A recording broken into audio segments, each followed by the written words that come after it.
Peter, Audio's on.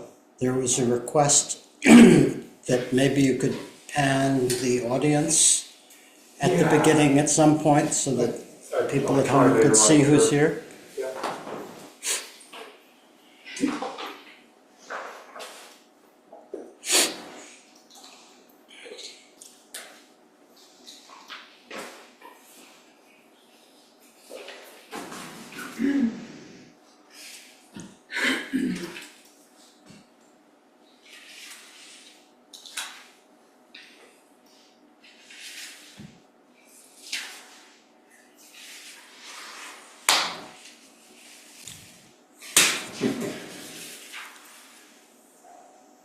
Beginning of the panel.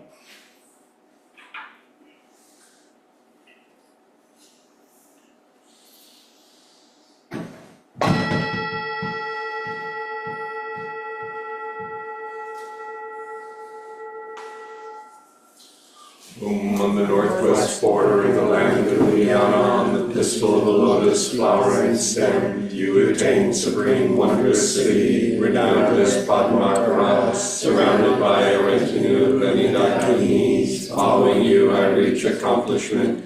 Please come and grant your blessings, Guru Padma Siddhi Om. Om on the northwest border of the land of Uddiyana, on the pistil of the lotus flowering stem, you attain supreme wondrous city, renowned as Padmakara, surrounded by a retinue of many Dakinis. Following you, I reach accomplishment. Please come and grant your blessings, Guru Padma Siddhi Om. Om on the northwest border of the land of Uddiyana, on the pistil of the lotus flowering stem, you attain supreme wondrous city, renowned as Padmakara, surrounded by a retinue of many Dakinis. Following you, I reach accomplishment. Please come and grant your blessings, Guru Padma Siddhi Om. In supreme, unchanging, great bliss, Vajradhatu, forefather who emanates and gathers all Kayas and Buddha fields, glorious Ruka, Lord of oceans of mandalas, we supplicate the Guru, the primordial Buddha. From the wisdom play of all pervasive compassion, you continually appear as learned and accomplished charioteers of the teachings of India and Tibet, and especially of the Kagyu Enigma, we supplicate you.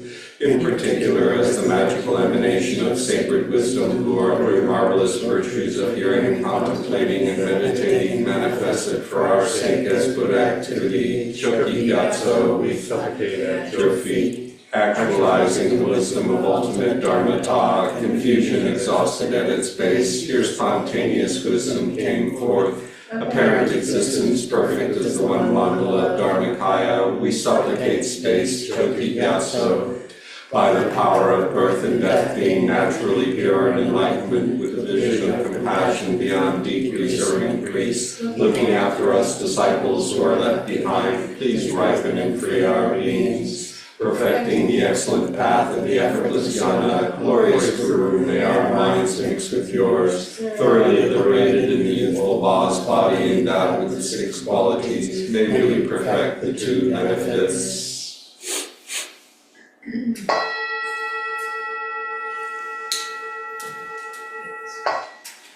The Sutra of the Heart of Transcendent Knowledge.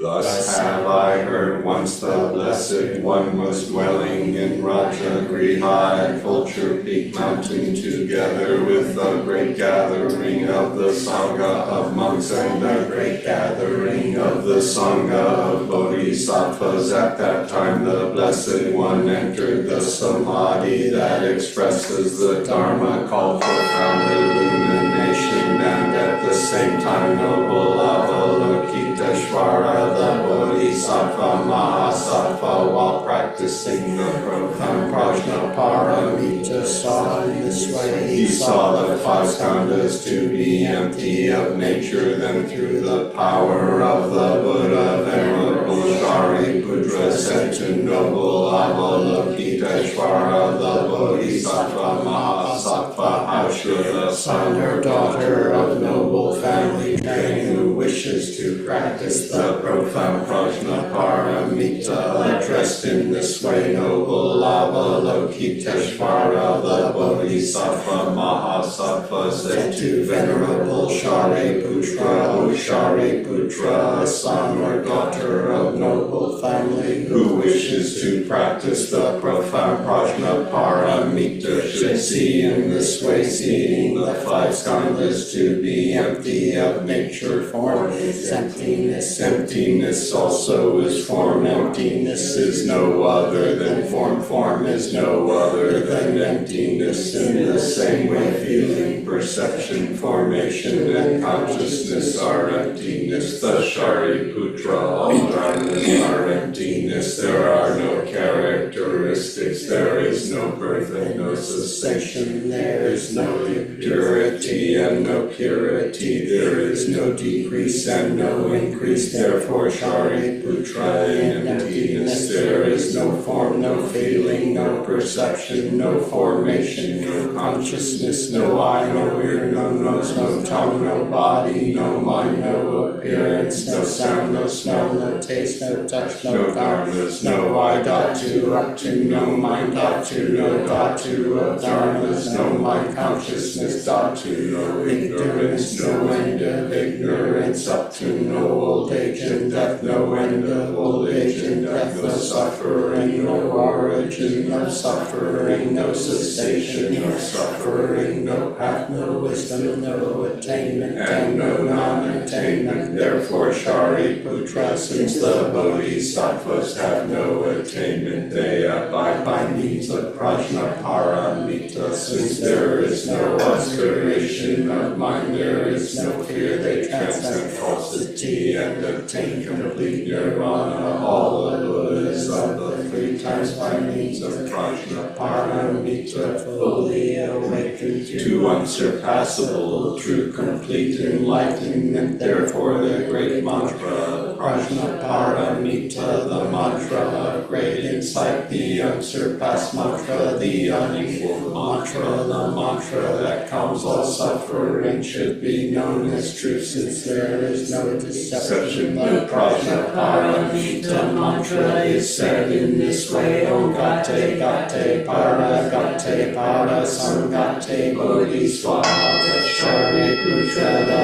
Bodhisattva Mahasattva, should train in the profound Prajna Paramita. Then the Blessed One arose from that samadhi and praised noble Avalokiteshvara, the Bodhisattva Mahasattva, saying, Good, good, O son of noble family, thus it is, O son of noble family, thus it is. One should practice the profound Prajna Paramita, just as you have taught, and all the Tathagatas will rejoice. And the Blessed One had said this, Venerable Shariputra and noble Avalokiteshvara, the Bodhisattva Mahasattva, that whole assembly and the world with its gods, humans, asuras, and Gandharvas rejoice and praise the words of the Blessed One.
maybe switch the view so it's the, not,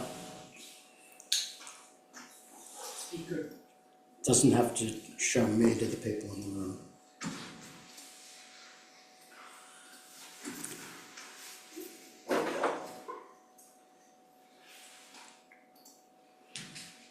Gallery. To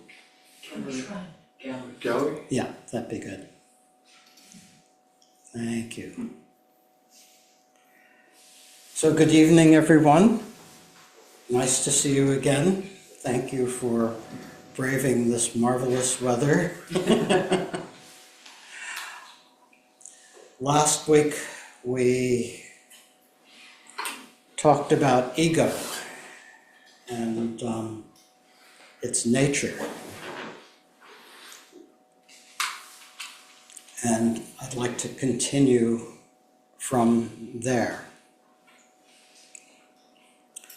So we agreed that the nature of ego was an illusion, a mistake, that it's not a thing that you could ever get rid of because it's not really there.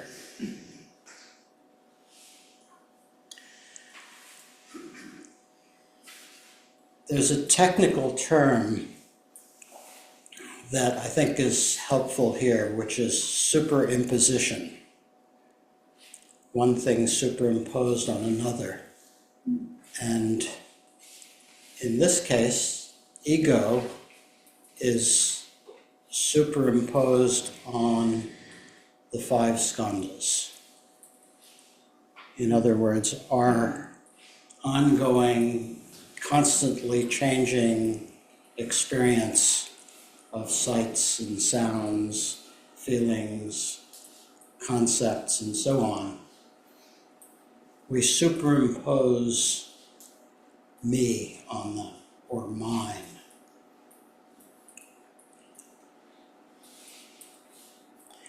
And the thing about superimpositions is that there's actually two things that are happening. One is that we see something that isn't there. We experience something that does not exist, and we don't experience something that does exist. So that's important, that it cuts both ways, that not only are we observing something, a non-existent, this illusion of the self, but it's also obscuring, preventing us from seeing what actually is there, which is this dynamic display of phenomena. There's a couple of classical examples that are helpful illustrations for this. One is a rope snake.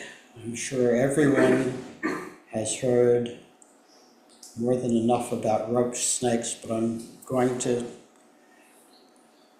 do it anyhow.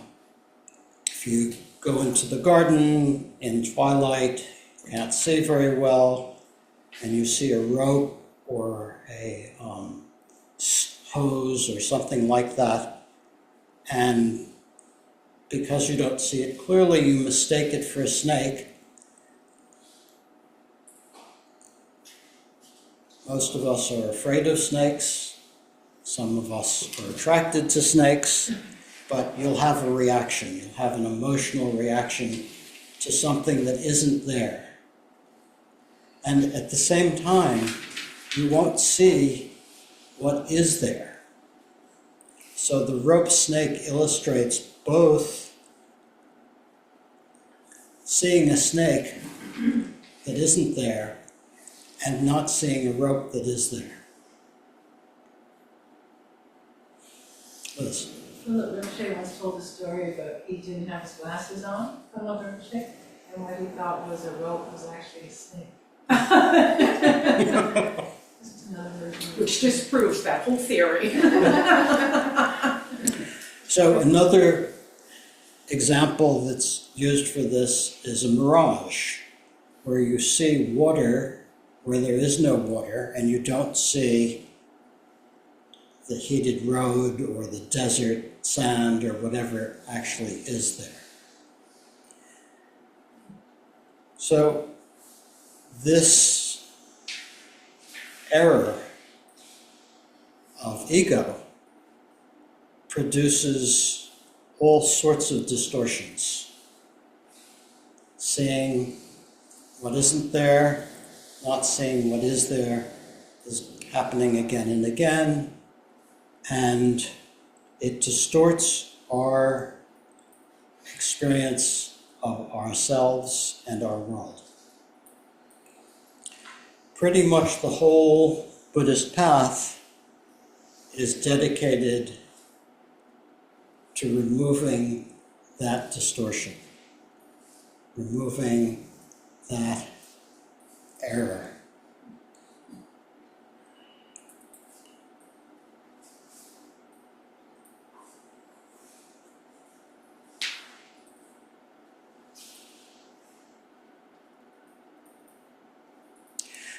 I thought it might be helpful to take a quick tour through the history of the Buddhist teachings up to the early Mahayana that we're going to be discussing a little more tonight.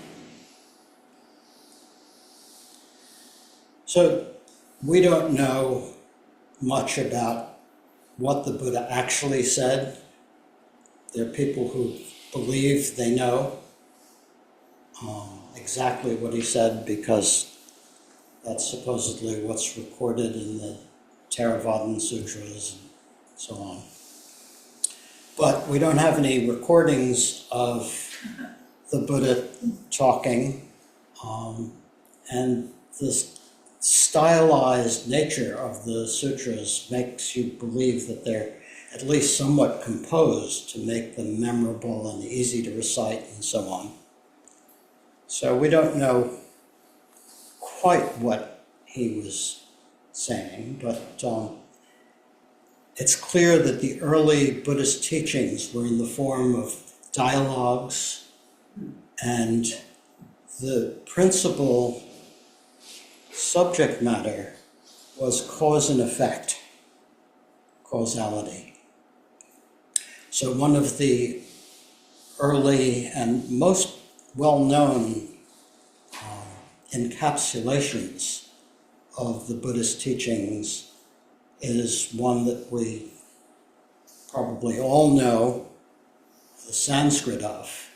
Om ye dharma hetu pravalana hetu tesham tathagata heyavadat tesham chayo nirada evam vadimahashramana swaha. So, concerning those dharmas that arise from a cause, the Tathagata taught that those causes and also their cessation. These were the words of the great mendicant. In other words, what the Tathagata taught is summed up as cause and effect, which is different from the kinds of theistic notions that people might have had in those days, that the gods were causing things or whatever. That things appeared lawfully. And the most important causal relationship he talked about was in the four truths for noble ones. There is suffering and its cause. There is freedom from suffering and its cause. So, very pragmatic, not philosophical, theoretical, metaphysical, just pragmatic. Taught the four truths for noble ones, taught the 12 nidanas, which is also describing a causal sequence, that when this happens, then the next thing that's going to happen is this, and then this. The chain reactions that happen all the time. and how you unwind those by going backwards through the nidanas.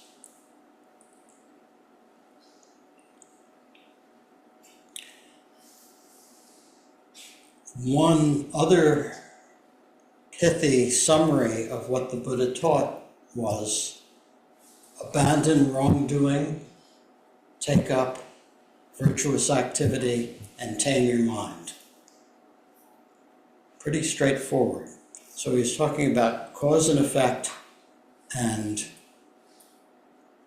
how to make choices that would lead to positive outcomes, to liberation.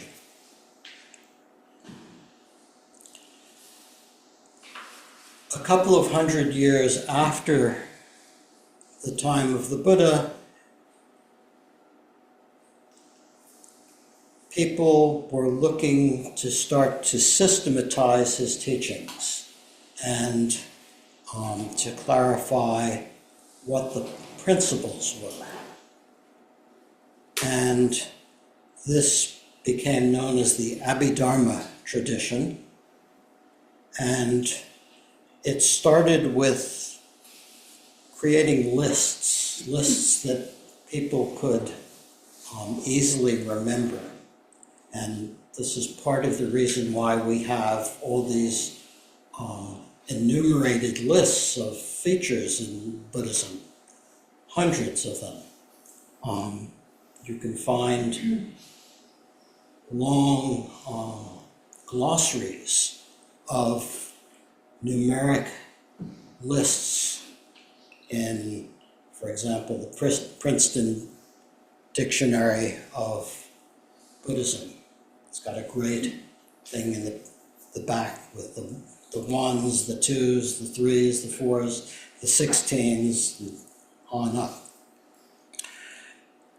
The history of the Nyingma tradition also has an enumerated list in the back. So this was the first effort to try to systematize the teachings and then to become more analytical.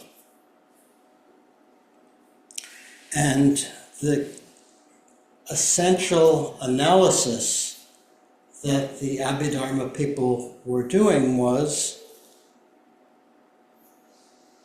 what is the ego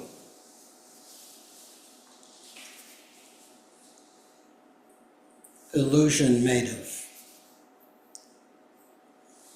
So the 5 skandhas was a method for looking at our experience and showing that there was nothing there that corresponded to this idea of ego, of me. So look at form, which is all the sights, sounds, smells, so on, that we experience, and they're constantly changing. Our bodies, we look at, we hear, we feel, but it's constantly changing. There's no experience of the full body. Our feelings go from hot to cold, anger to bliss, constantly changing. Our perceptions, good, bad, helpful, unhelpful, constantly changing. Our conceptions, they come, they go. Our consciousnesses, there's no one consciousness that's always there. It's a moment of sight, a moment of sound, a moment of thought, and on and on. Kaleidoscopic display, which we take to be me, but there's no stable, lasting entity there. we can't find anything that corresponds to our idea of me. So the Abhidharma people are looking to create methods for examining this and coming to a realization that the ego is illusory.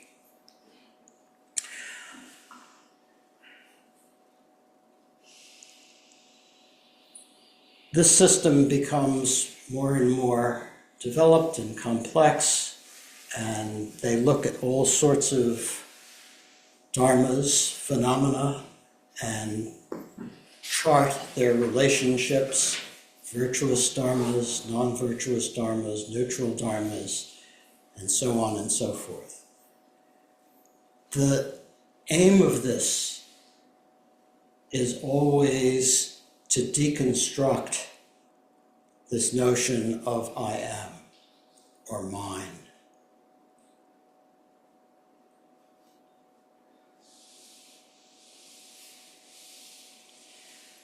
Fast forward a couple of 100 years more, and we start to have the birth of the Mahayana, which was not, as far as we can tell, some sort of reformation like the Reformation in the Protestant churches in Europe. It's a gradual introduction of new ways of thinking about the teachings and communicating them, but there's no separate ordination lineages. Sometimes you have Mahayana monks and Shravakayana monks in the same institution, same monastery. There's no big break. There's just further development in how people are thinking. And the big one is that the Mahayana people start to challenge the notion that these dharmas, these phenomena, have an entity, that they have some lasting qualities and substantial existence of any sort. So prior to this, people are taking the dharmas as like atomic elements, that they're or molecules of experience. And the Mahayana people challenge the notion that these are more than just dependently arisen appearances.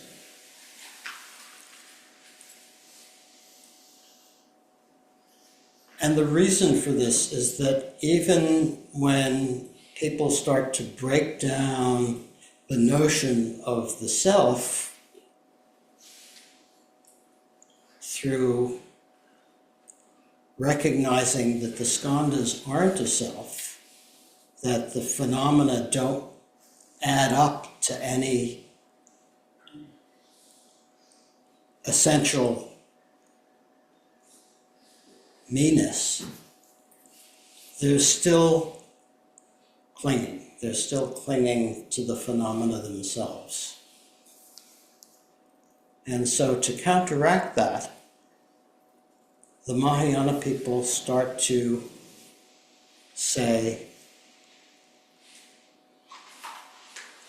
the dharmas have no nature. They're essenceless. We're continually imputing essences. We impute an essence to the self. This illusion of the self is something superimposed. It's imputed. It's projected onto this very diverse, fluid experience. It's like you take a river and you try to make it a thing. You try to freeze the river into a solid thing, but it's constantly changing, it's constantly flowing. And there isn't anything that corresponds to the river. The river is an imputation on constantly changing water. And the self is an imputation on constantly changing experiences of sights and sounds, thoughts, feelings, and so on.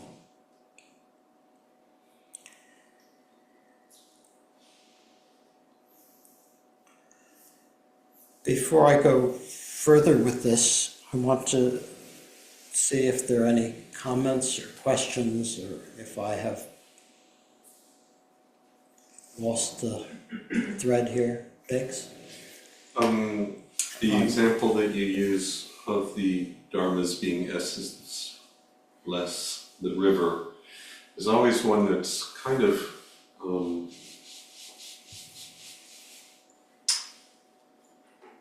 you know,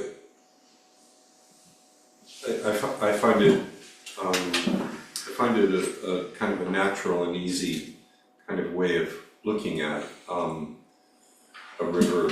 I mean, the river is composed of all sorts of droplets of water and streams coming in, but at the same time, there is a very obvious tendency there for the water to flow in that way, and it may change over time, but doesn't suddenly start flowing the other way, or just spread out, or it could dry up if there isn't as much rain, but it's still, God, when you go in the Southwest, you see these rivers that are named rivers, but there's no water in them at the moment, that sort of thing. So I guess that's the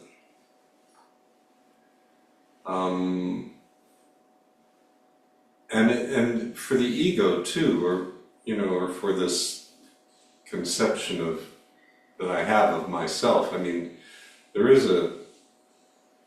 I can break things down, but there is this tendency anyway. Very strong tendency. Yeah.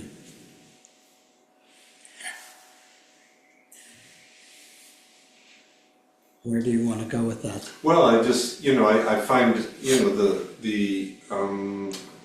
I find that tendency to be very, kind of,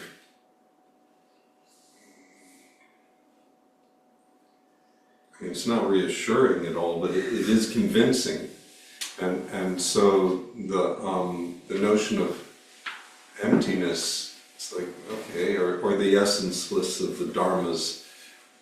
Yeah, that's true, but at the same time, there is this very strong, compelling tendency that I experience all the time.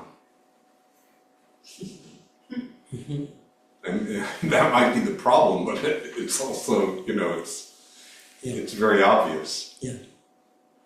Yeah, on the level of instinct almost. It's not just how we think about it conceptually. Yeah, when I cut my finger, it's like I cut my finger.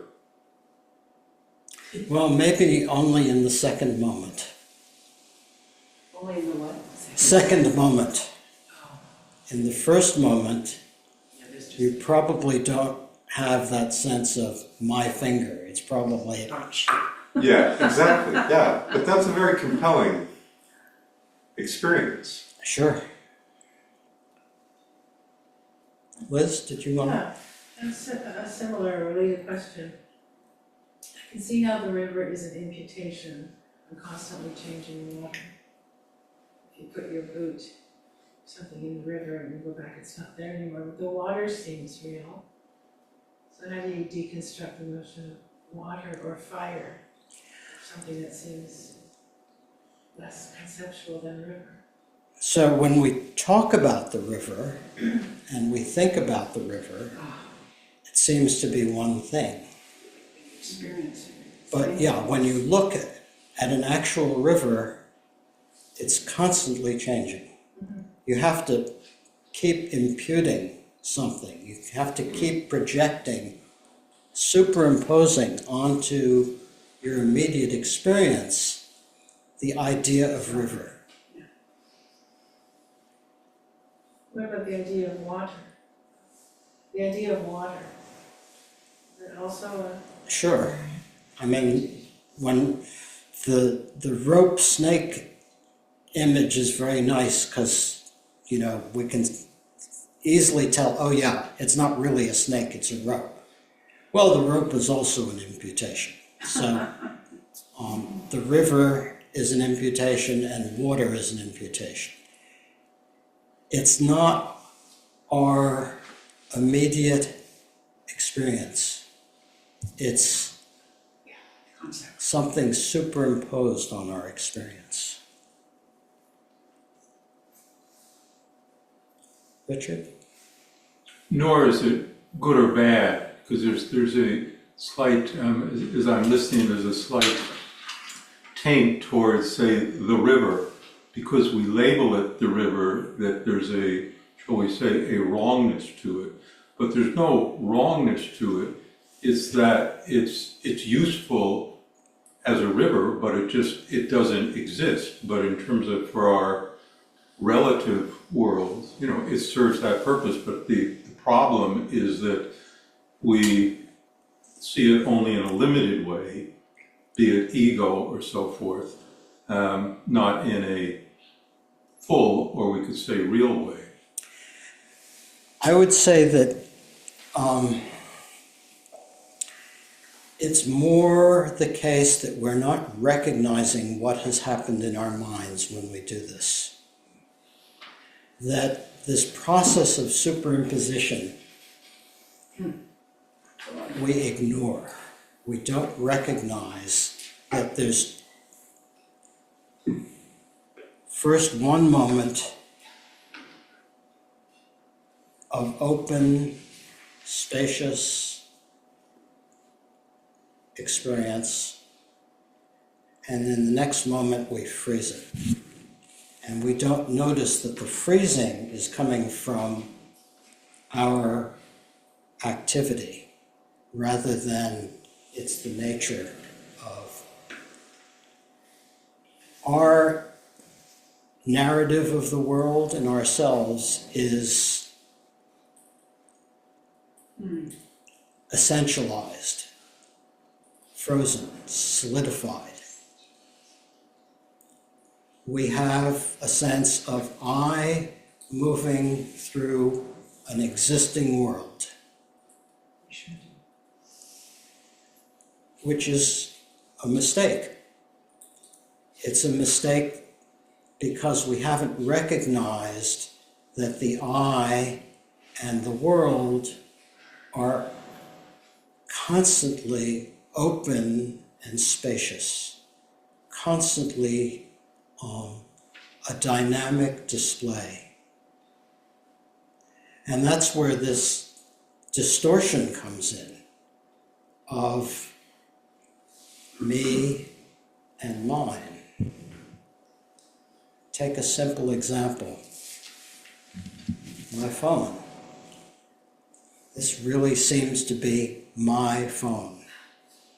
I can tell because it's got my name in it and so on. But if I give it to you, is it still my phone? Or does it become your phone? What happened to the phone? Nothing happened to the phone.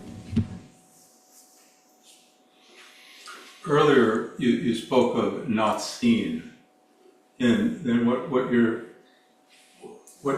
I heard and what you were saying right now is, in fact, we do see, if we're going to say, or experience.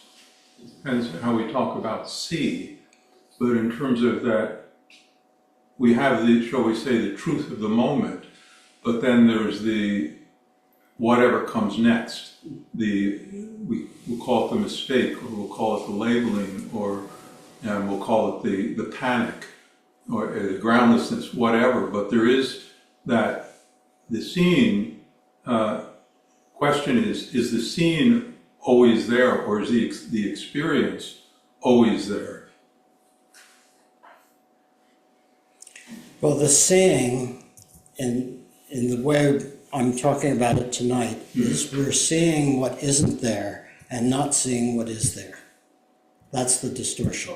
Ongoing, it's obscure. It's an That's ongoing right. process. Yeah. Now, are there gaps in that process? Yes, all the time, but we don't notice them.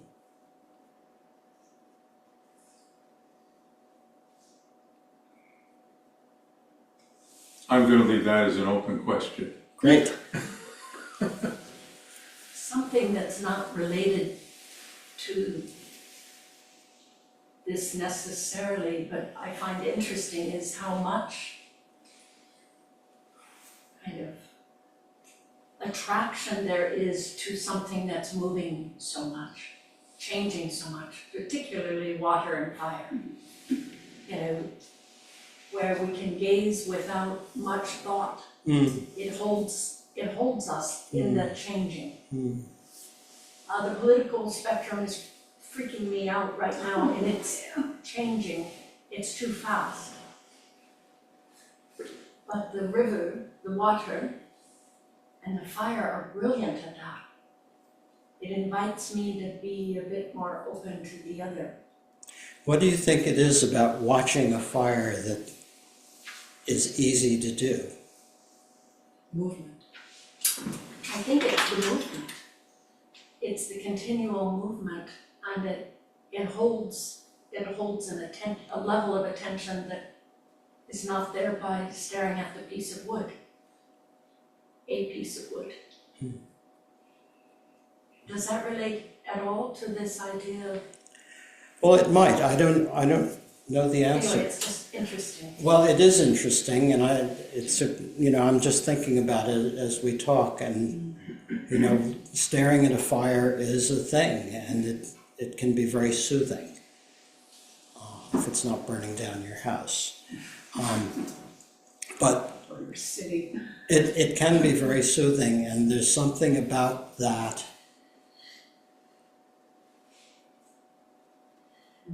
it's not, I guess it's not easy to freeze into, it'd be good if this part happens and not that part.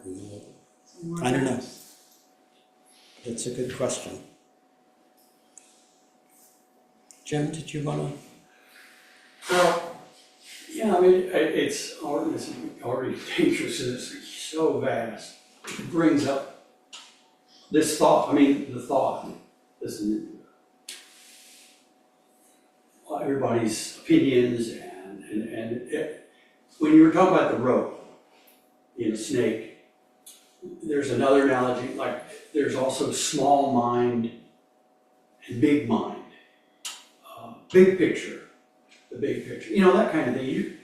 The focus is small and what tiny little, and then it's vast. And the thing you were just talking about, the elements, they're, in a way, they're very predictable. Fire is hot. Doesn't take anything to get it hot.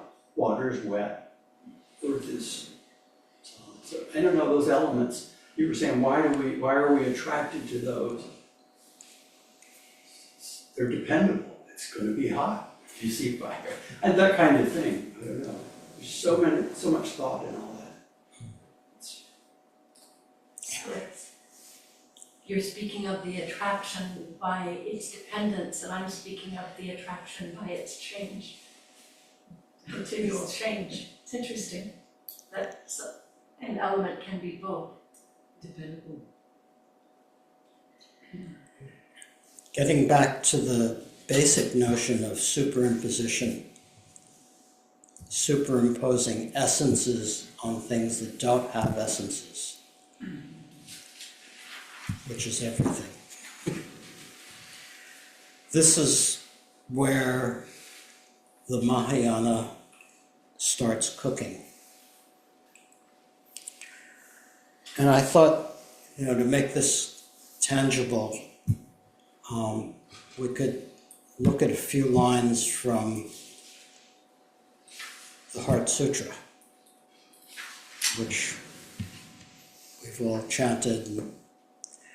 I'm sorry, I realized we haven't asked if any of the people online would like to jump in on this conversation. I've been ignoring you, sorry.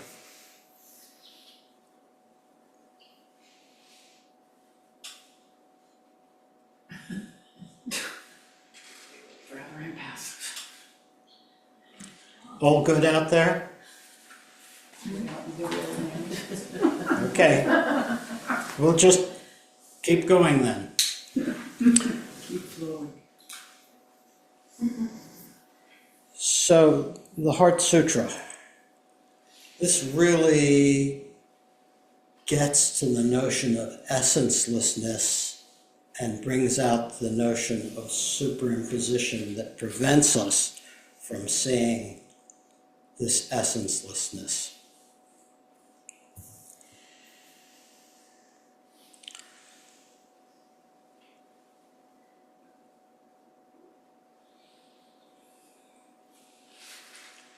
So the key moments, you have the set and the setting, bodhisattvas and the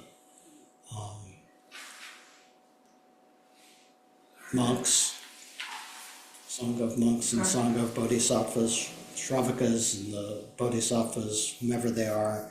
The Buddha enters samadhi, and then Avalokiteshvara sees the 5 skandhas to be empty of nature.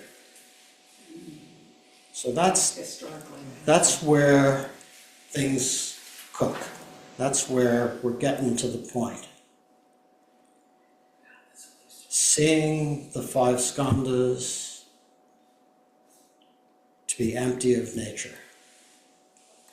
So already all these guys have probably had some insight that the 5 skandhas don't make a self, don't make ego. That ego is a mistake. But now we're starting to go further and look at the things that seemed to make up the ego and seeing that they too have no nature. Forms have no nature. Feelings have no nature. And so on.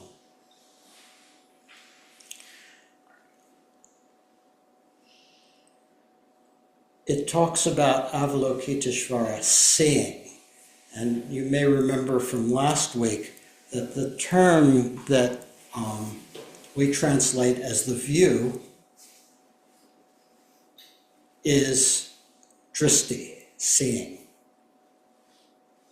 So the view that we've been talking about last week and this week, the view that counteracts the view of solidity or the view of essences or the view of ego, is the view that sees the 5 skandhas to be empty of nature. First, we see that the 5 skandhas don't make up a self, and that's called the egolessness of the person. And then we get into the second type of ego clinging, or the second type of egolessness, which is the egolessness of phenomena. Seeing that the 5 skandhas themselves have no nature, they're essenceless. And then Shariputra asks Avalokiteshvara, so how do we practice this? What do we do? And he says, a son or daughter of noble family who wishes to practice the profound prajnaparamita should see in this way, seeing the 5 skandhas to be empty of nature. It's all about seeing. It's all about view.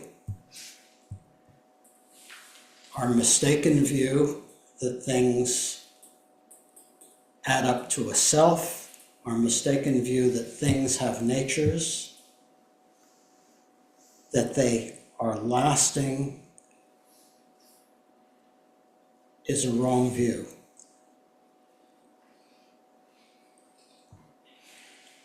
The way to develop the right view is through developing prajna. And as we talked about last week, there are the three methods or the three types of prajna. The prajna that comes from hearing and studying, in other words, just the basic understanding. We're talking about this stuff, we have some understanding of it, and that's like basic prajna that comes from hearing. The prajna that comes from contemplation is when you reflect on it and you make some personal connection with your experience and your understanding and your worldview, and it starts to develop confidence in your understanding, certainty that it is that way. And then the third type of prajna is the prajna that comes from meditating. And that's the prajna that comes from seeing directly, seeing that the five skandhas have no nature. So we can recite the sutra a lot and try to understand it, and then we need to contemplate it, and then we need to take it into our meditation practice and see if the five skandhas have any nature.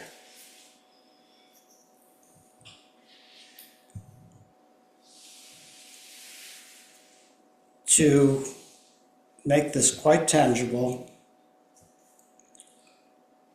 the line, no eye, no ear, no nose, no tongue, no body, no mind. Now, that's something you can contemplate. And that's something you can bring into your meditation.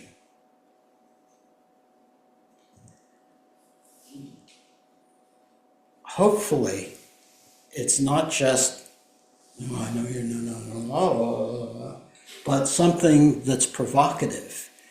Because I think I have an eye.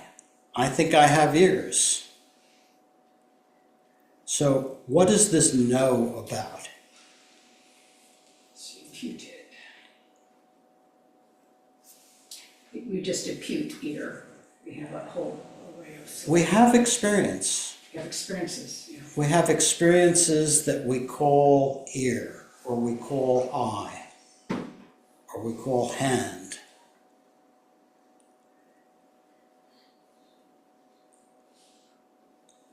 What are we superimposing on those experiences?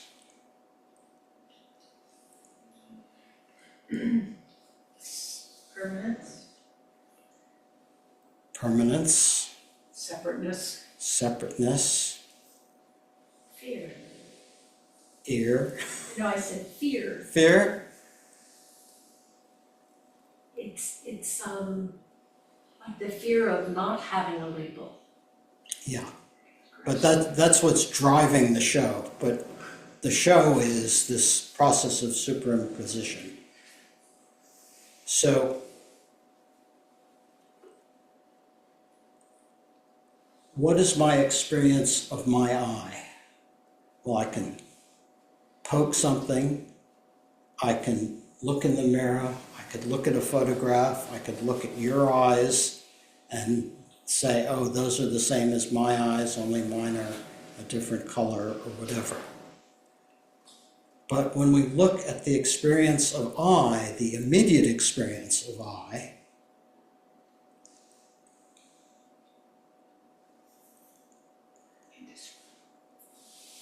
no I doesn't mean you never experience something that we all call an I. No ear doesn't mean we never experience something that we'll all agree, oh, that's an ear.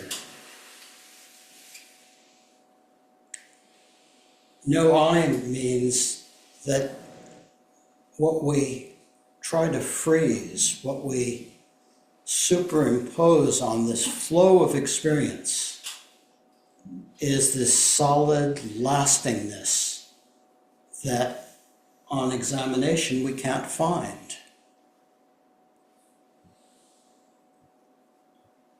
We don't find essences. We don't find lasting, independent stuff that is always the way it seems. So the body. Has anyone ever done a body scan? Mm-hmm. When you do a body scan, is your whole body there like that? No. What happens? What's a body scan? What's it like? It highlights a specific place and makes it kind of come to the foreground very vividly. And then you move on, and that part, it doesn't disappear, it kind of has been touched by your awareness, but then you move on to another one, and that one lights up, so to speak. I mean, it comes to the foreground, and if you're doing it right. But then you move on, and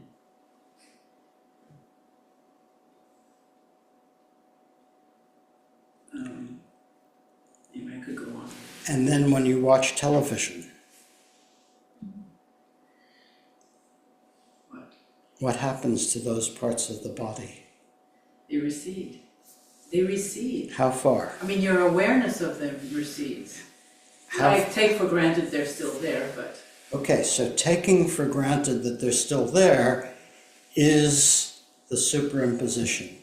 I have a body. But we never experience a body, per se. You can never experience the whole thing all together in one moment. But what about this vibrating sensation? Warm, vibrating sensation of body. Not so much of like parts, but this sort of warmth, life really, being alive. And when you fall asleep, where does it go? When you're driving your car and you're looking at the traffic and you're trying to avoid an accident, where's your body? Where are the eyes and the ears and the nose and the tongue and the body and mind? So this notion of no eye, no ear is really about the superimpositions that essentialize our experience. No. That's what the no is about. It's not that we don't experience. It's that the experience doesn't add up to what we think it does. No, I'm following.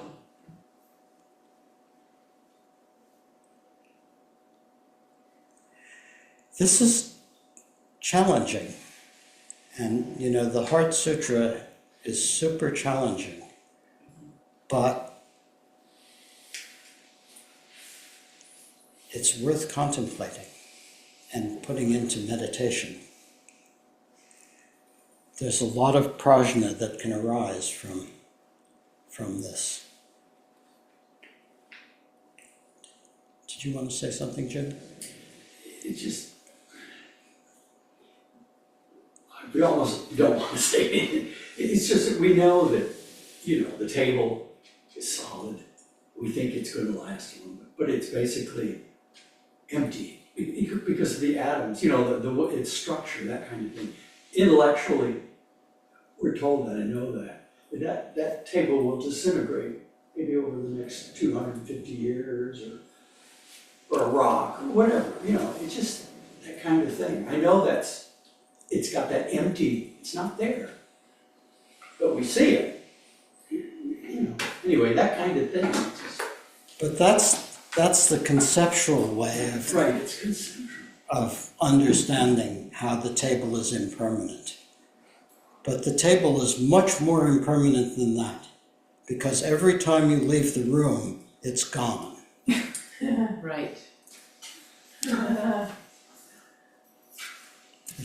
It would seem that right now, politically, socially, is that we're all getting a big lesson in this. Yeah. In that there was we had a sense of ongoingness, solidity, and so forth. And in a moment, we see that it's a total creation. Restful. Yeah.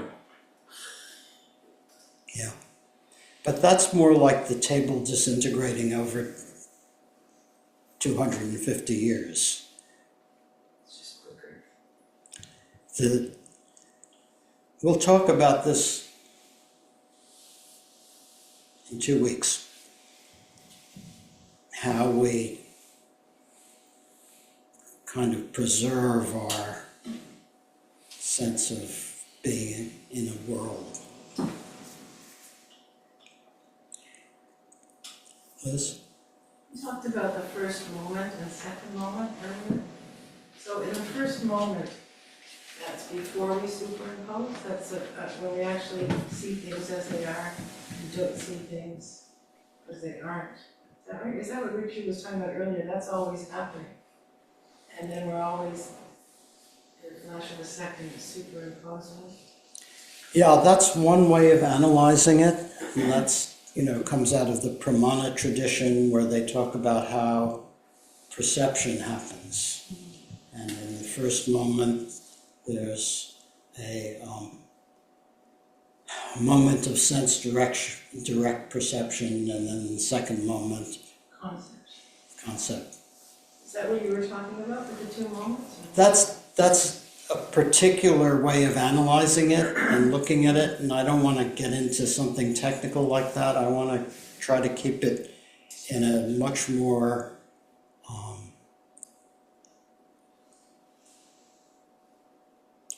everyday language kind of way of looking at it. That this notion of essences, things existing with essences, is completely, deeply ingrained.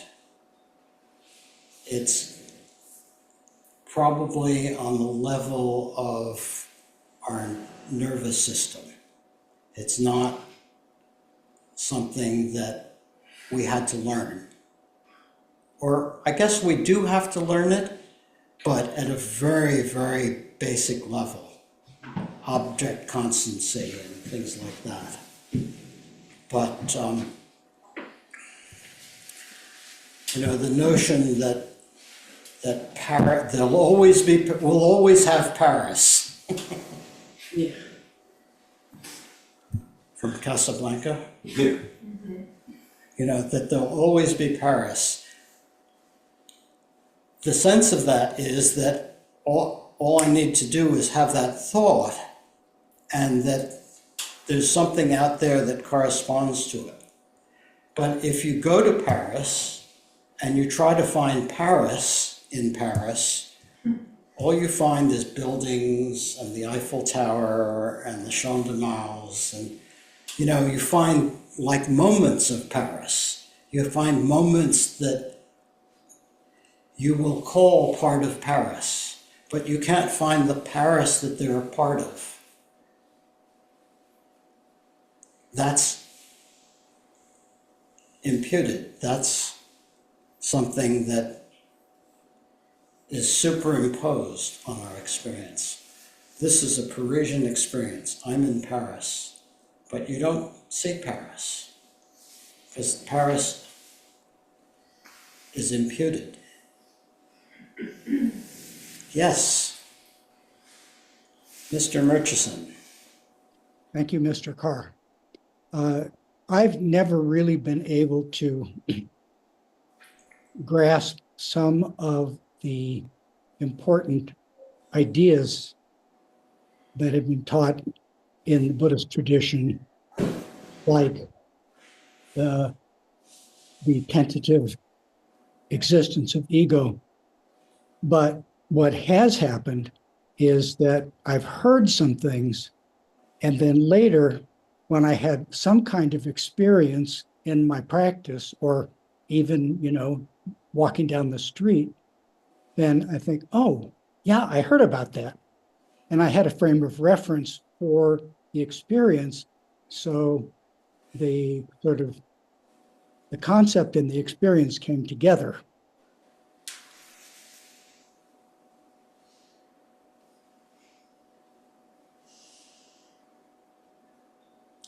So that sounds like that third type of prajna. That's the direct experience of it. You know, you heard it. That's the prajna that comes from hearing. Maybe you've contemplated it. Maybe something just sparks a direct experience of it and you remember. Is that what we're talking about? Well, you know, I'm in the wrong time zone, made a mistake, so I did not hear the earlier part of your presentation, but it is an outgrowth of the practice that I recognized something that I had heard about later when I did have some kind of an experience of it. Yeah. So it is definitely a product of hearing the Dharma. Yeah. Good.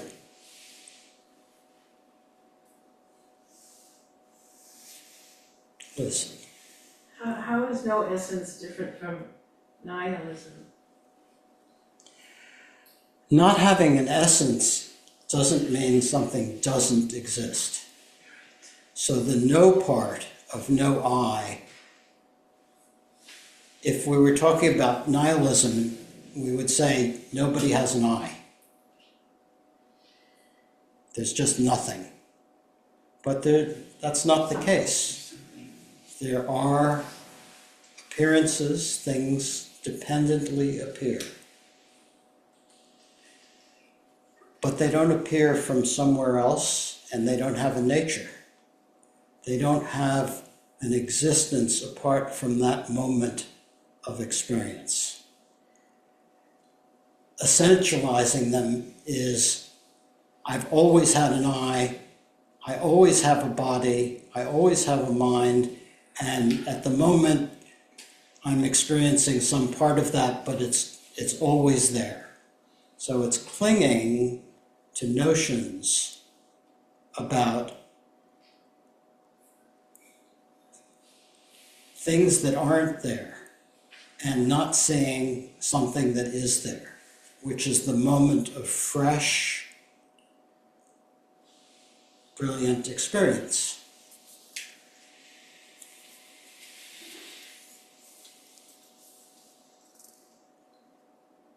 So when you lose the essential, the essence, and just relate to the experience,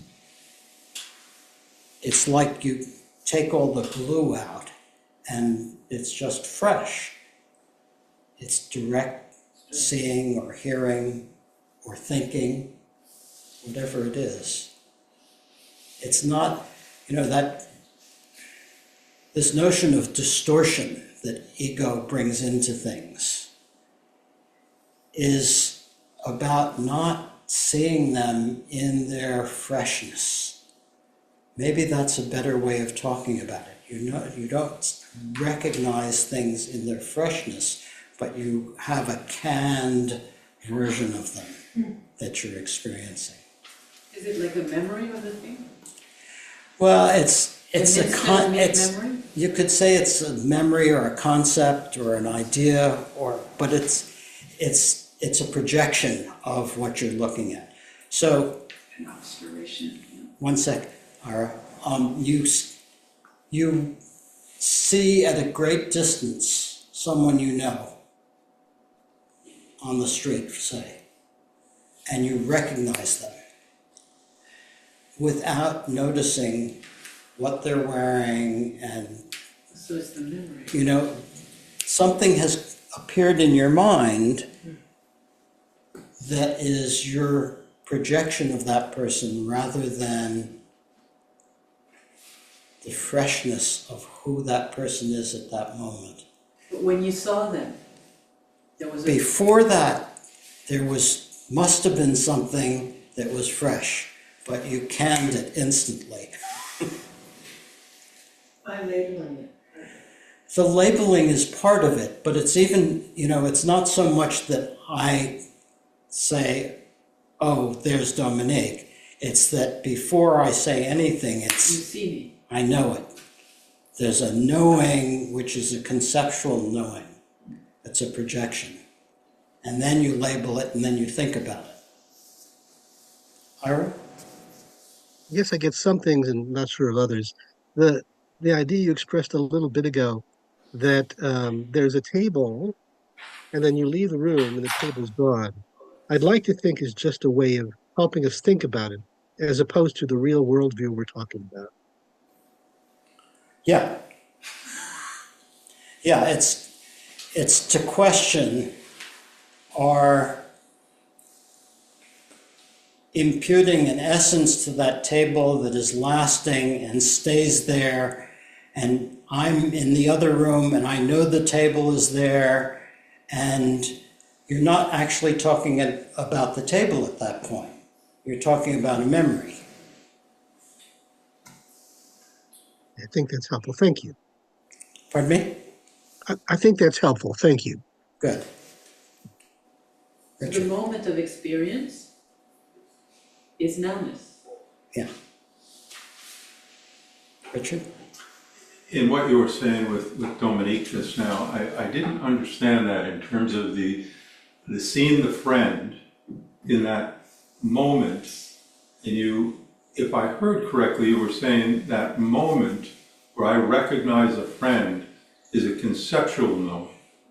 Did I hear that? Yeah. It's not a conception, it's a conception. Would you say a little more? Yeah, so when we talk about concepts, we think that they're in here. But those kinds of concepts are out there. I'm having difficulty with this particular, in other words, we're talking about any moment. Yeah. In terms of, so in this case, the metaphor is the friend, but in terms of any moment that there's always I would say there's always a knowing, and I'm not sure where the concept is in that. In other words, the knowing is it in terms of how you're talking about it, does the knowing equate to concept, or is the knowing that what we've been talking about experience, does experience in itself, is that knowing? When I'm talking about knowing here, it's not knowing with the intellect. Right. It's knowing with, that's a shrine. Even before I have words to put to it, it's got a function, an existence. It's a thing. It has an essence. It has shrineness. Mm-hmm. I relate to shrines in a certain way. So, the expression, you should practice like a young child looking at a shrine. Like a young child, when they look at the shrine, they don't see any essence of shrineness. It's just visible form. Just play of colors.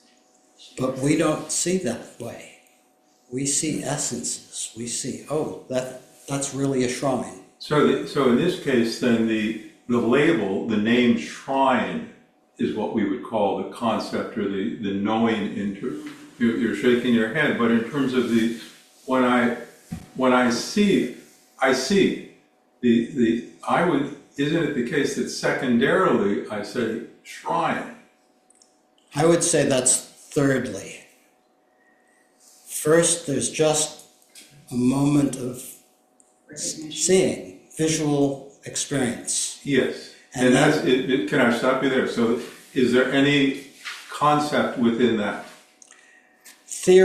Well, it depends who's talking about this, because I think the Madhyamaka people would say no, and the Yogacara people would say yes. There is a concept there. But we'll get to the Yogacara people next week.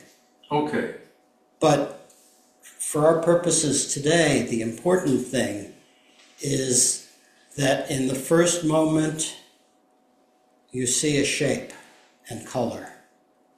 And in the second moment, it's a snake or a rope or whatever. And then in the third moment, you have a name for it. And then you go on and on about, oh, snakes, or whatever. So it's a process. There's a process of solidification that has kind of steps of making it more and more.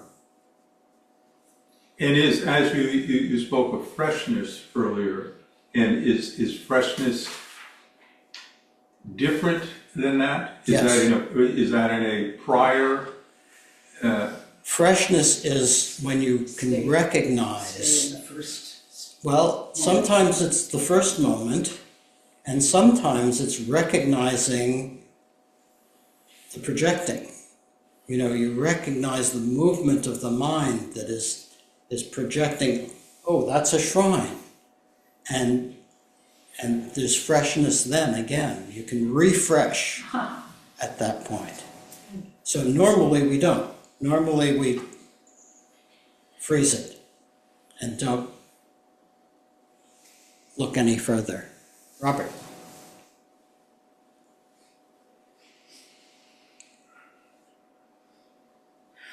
Wow. You know, the thing that came to me, I don't know if this is what you meant or not, but I learned something from what you've been talking about, because I thought, you know, my experience when I'm visualizing the street that I go down every day where I am, and I see people, and I know that I have the past there in front of me. And I thought, well, maybe Andy means be curious about what comes in front of your eyes. So I think that's helpful for me. Yeah, I think the opposite of being curious is just going with the flow of superimposition, of just, you know, now I go get my coffee, and now I go to the office, and this is the person I have to say hello to when I go to the office, and this is my annoying boss. And, you know, that's the lack of inquisitiveness. That's not seeing any freshness at all. Everything is stale. Everything is canned. Everything is known. Predetermined. There's no freshness because it's Because all. I saw him yesterday and I'm still mad at him. Yeah, but you don't even need to go that far. It's just, you know, there's nothing new under the sun. It's all known stuff. You know, you probably experienced it. What is it? That fret, you know, like, you see something, maybe you've never seen it before, but it's fantastic. It just, your mind's blown. Well, the best ones are things you have seen before, and you see them fresh. Well, yeah, a flower, I mean, Yeah, or a big bee coming, you know, or something. or just a pillar. Is there a difference between seeing the rope, which is the rope, and the snake, which is, or the rope, or the snake, which is actually a rope? You talk about that first instance before there's any concept at all, and then there's mistake, mistaken label, and conventionally correct label, but they're still both Yeah. labels. Maybe Yeah. we'll talk about that later, Well, I don't know. No, I don't think so. I mean, I think now's a good time to talk about it. The label is a thing we notice a lot. We notice our labeling. But what it is we're labeling is not the thing itself. It's Right. the projection onto that. Right. So it's before you say snake or rope, there's some sort of, something appeared in your mind, an essence of that thing. It's real, it's reality. It's not just experience. It exists from its own side. That feeling, it's more like a feeling quality and mixed with a movement of the mind than just the thought, oh, snake. I'm confused. So the authentic experience doesn't have a label or We're not talking about authentic and inauthentic. I think we're talking about distortion. okay. It's about distortion, that we're not catching how things are, things as they are. We're experiencing a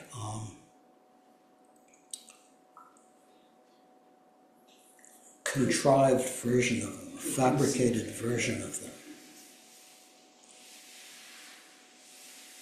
All the time. And then that's what we label, and that's what we think about. So we don't, friends are a good example of this, or enemies. You see someone who's a friend, you're happy to see them. There must have been some moment of actual visual experience at the beginning of that, but so quickly it's morphed into your idea of that person. This is a friend. This is someone I really like seeing. I've known Richard for 40 years. All of that is in that moment of the essence of the other. Already an essence rather than an open, spacious experience of the play of phenomena. When things exist from their own side, seemingly, we feel that they exist in certain ways. They have certain characteristics. That's really part of that person or that thing.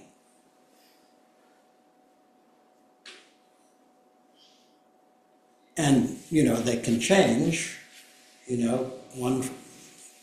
One day a friend will turn into an enemy, and then an enemy will turn into a friend. So essences aren't permanent in that sense, but the sense of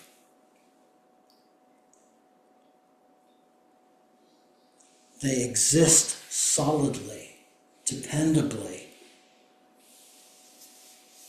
is coming from our side.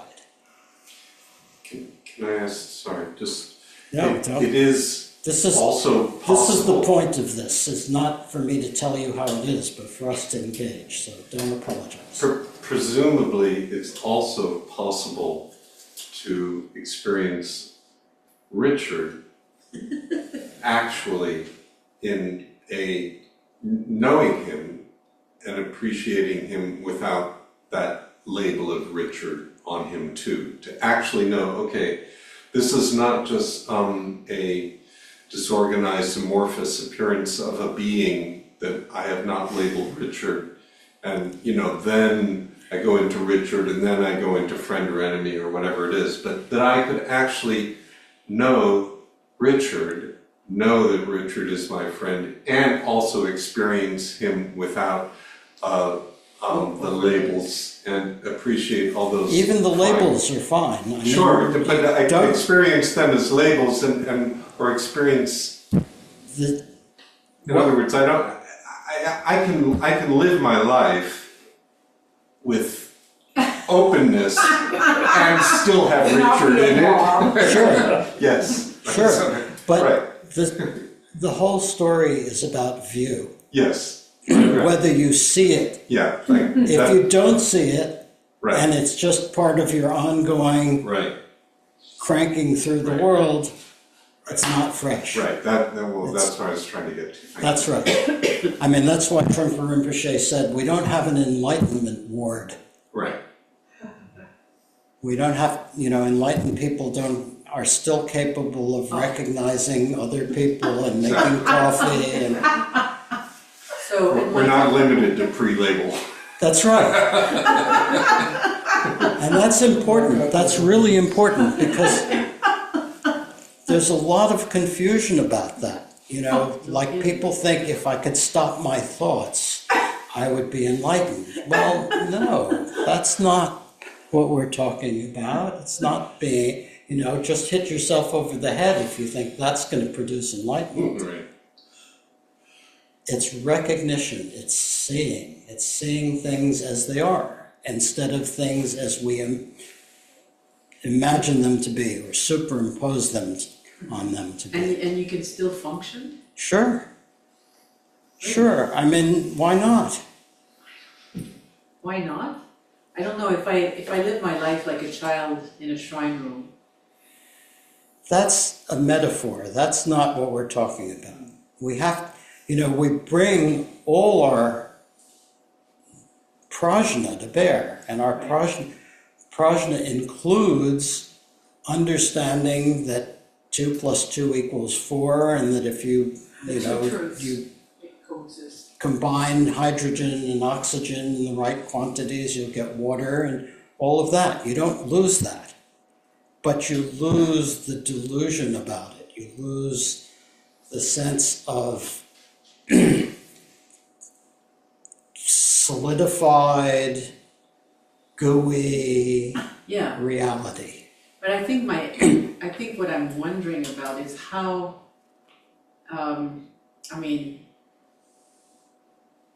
it's very obviously it's difficult to conceive, like we're working pretty hard here to try and experience, or I don't know, even experience that, but trying to see the world like that, like how? There's steps. Okay. Now, if a Mahasiddha is here, they might be able to give you the experience very quickly.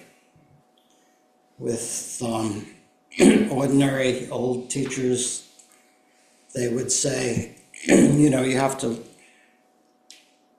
reflect on these teachings. You have to look at your experience again and again. You have to notice those moments where, oh yeah, that was my projection. And then you might start catching yourself. And then you have moments where you start to feel spaciousness and openness, that you're not stuck in a world that is all cut and dry and frozen. And so I'll give you an example that happened to me with Khyentse Rinpoche that I treasure. It was a great moment. Remember when he came here last time, 3 years ago now? Yeah. And he wanted to go to Cape Breton to Kalipa Valley. And he decided to do a puja there. And David Nudell came to our house to pick up something to take up there, and he mentioned that Stephanie that Khyentse Rinpoche had given Stephanie $1,300 to buy liquor to throw for the puja that would be offered in the fire. I thought, hey, $1,300, that's a lot of, typical Jewish finance guy.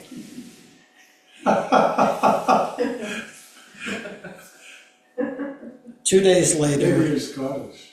2 days later, we're in Kalipa Valley.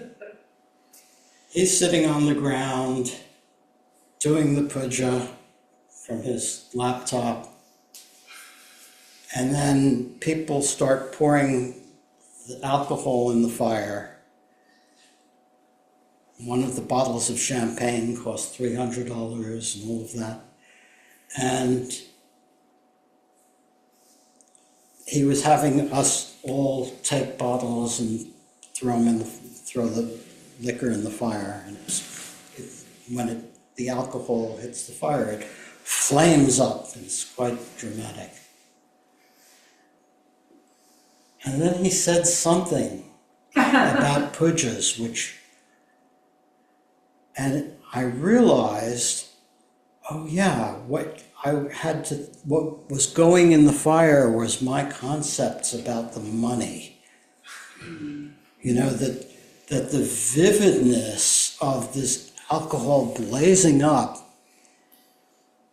was contrasted with that's $300 of champagne, that kind of thing. And Land of it flames. And the concept was what was going up in flame.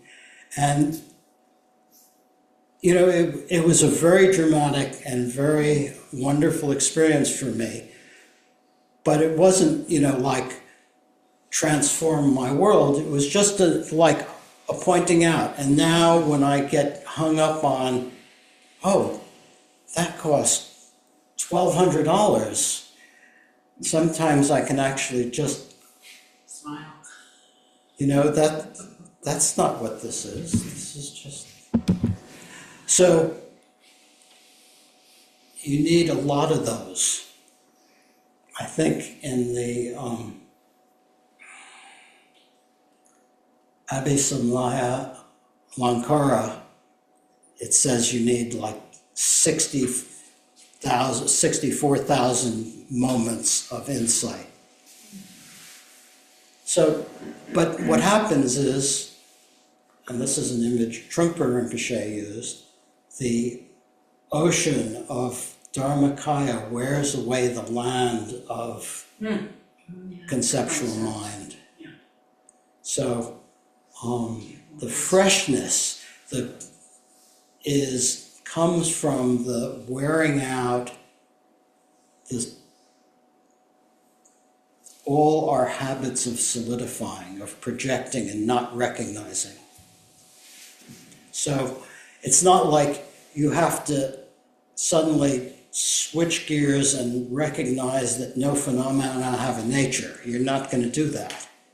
But you might recognize a phenomena has no nature, and another phenomena has no nature. And you start noticing that. And then some sort of relaxation happens where you can breathe.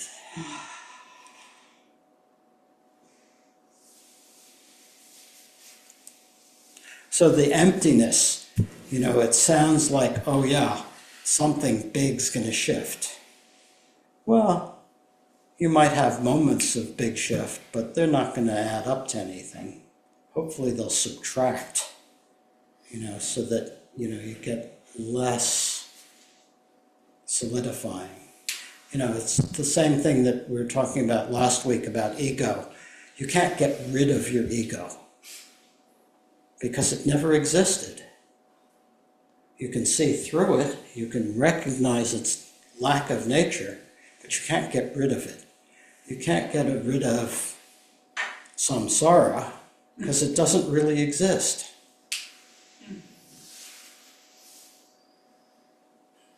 So what you can get rid of is your preconception. Yeah, and you can get rid of the ignorance that doesn't recognize what happens in your mind. And the way you get rid of ignorance is through prajna. You know, that's the opposite of not seeing.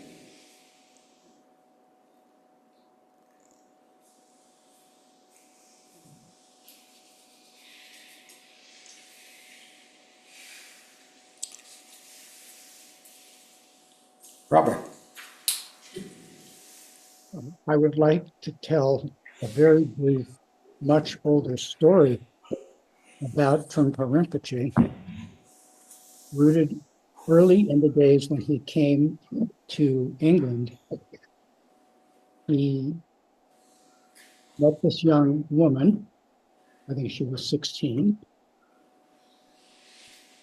named Albus, and they planned to get married, and he was one day lying in bed with her and talking on the phone with one of his Tibetan friends, who asked him what was the name of the woman that he was going to be marrying. And what has been reported is that he turned to Diana and said to her, "What's your name, sweetheart?"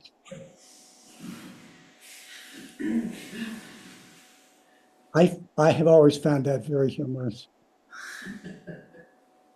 It's a good one.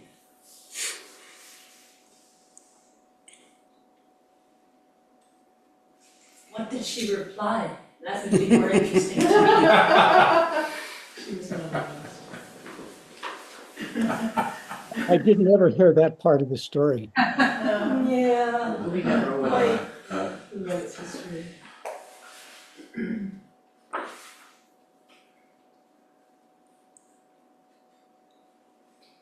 Have I worn out my welcome? No, it is profound. You went out with a blaze if you did.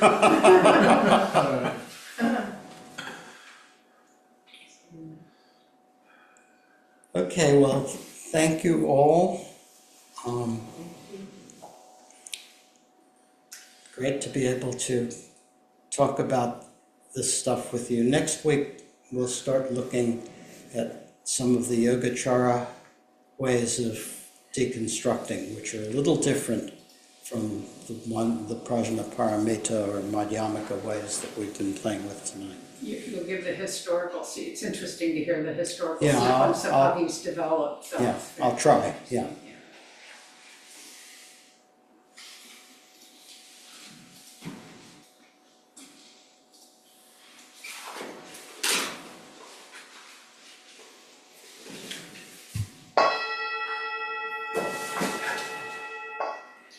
Om Swasti, skull garland, lotus ruka, conqueror of Maras, whose deathless natural wisdom mind has transformed the root of existence into great Vajra bliss, subjugator of grand phenomena, please shower the blessings of immortality. Fearless Lord of speech, you are the Vajra holder of the profound secret treasures of wisdom and compassion, victorious one of all pervading activity. May your three secrets remain indestructible and everlasting. As allowed by the Malamitra and King Treason Detsun to constantly manifest out of compassion, you came as warrior to protect the doctrine and all beings in this dark age. May you remain forever as the unchanging Vajra essence. May the virtuous seed of this supplication, warmed and moistened by the undeceiving two truths, ripen into a splendid fruit that beautifies the three worlds with utmost auspiciousness.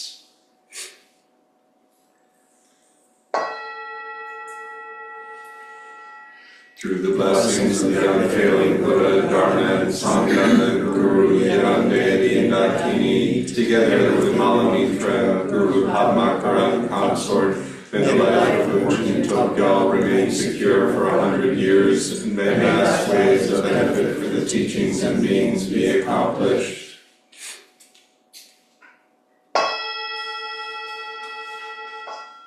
Free. Amitai and Mother Tara who grant longevity, Vidyadhara with power over life, Padma Totrang, Master of long life, Tonton Gyalpo and others, bestow the empowerment of longevity right now. May the supreme emanation who upholds the teachings of the study and practice lineages, the source of all happiness and well-being, live long and accomplish the great activity of benefiting the teachings and beings. By this merit may all obtain omniscience, may defeat the enemy wrongdoing, from the stormy waves of birth, old age, sickness, and death, from the ocean of samsara, may I free all beings. By the confidence of the golden sun of the great east, may the lotus garden of greatness, wisdom bloom, may the dark ignorance of sentient beings be dispelled, may all beings enjoy profound, brilliant glory.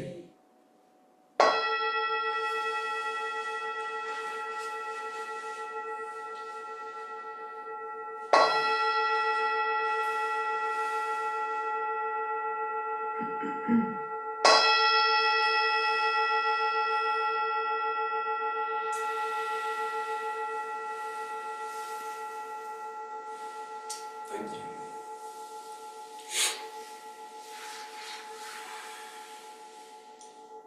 Thank you, Peter, for schlepping all this stuff. Oh, yes. Oh. Really? Thank you. Thank you. Peter, do you have like one case in which to put all that? That's two. Case of a bag. A bag? Yeah. He's You, Andrew. Representative in North America. he's the one of you doing teaching